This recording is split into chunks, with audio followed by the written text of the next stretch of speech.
When Arjun and Duryodhan both went to Krishna to seek his support just before the great Kurukshetra war during Mahabharata, Krishna gave them two choices: either to choose Krishna but weaponless, or to choose his great undefeatable Narayani Sena, to which Duryodhan chose the great undefeatable Narayani Sena, whereas Arjun chose the weaponless Krishna. Although Duryodhan also knew that Krishna was not just Yadava king but also the Vishnu avatar.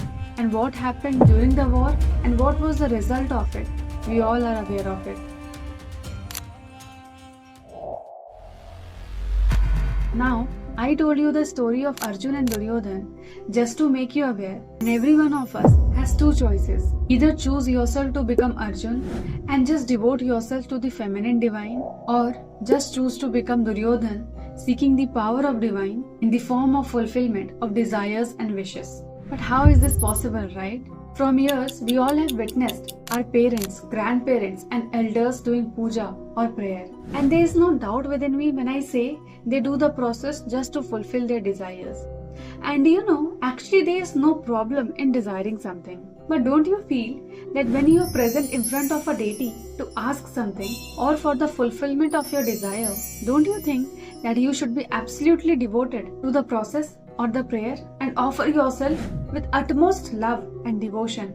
Not because we want something from them, but at least as a token of love and gratitude.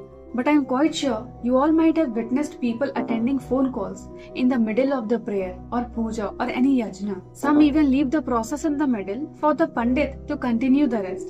And some even start doing their personal work. They don't enjoy, they don't celebrate because they don't have any concern about the process going on. They are actually scattered everywhere except on the event going on. Many of them offer all the precious and costly offerings, thinking that the deity will become happy. And all they want is to just accomplish their desire. And if the desire does not get fulfilled, they will do another puja, another yajna, another rituals, and just continue going on the loop. And at the end, they'll blame the deity, saying that we did everything. But perhaps the deity doesn't want us to accomplish the desire. How easy it is, no?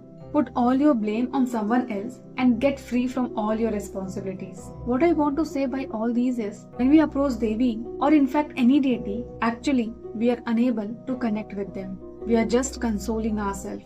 And so, this is where Devi's sadhana or any sadhana takes over, where everyone has the opportunity to become Arjun and invite the divine and accompany them in their life.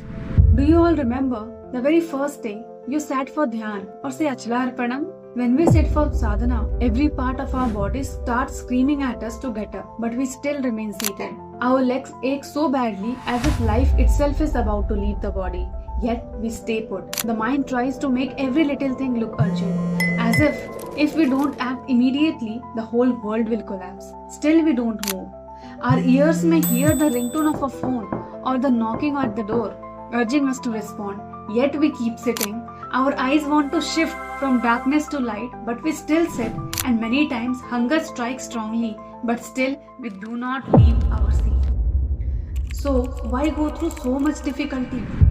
Because this is not suffering, it is a repeated attempt to rise above the limitations of mind and body. And as we slowly progress to the 3rd, 4th or 7th day on the path of Devi Sadhana, especially during Navratri, slowly we start rising beyond our 5 senses, beyond the compulsions of mind and body, and begin to experience our subtle body or Shukshma Sarira. And finally, when we do this, when we achieve this, we become truly capable to connect to the divine or to the deity. And thus, during this process, we realize something very vital. Everything that happens in our life, big or small, is our own responsibility. We take charge of our karma.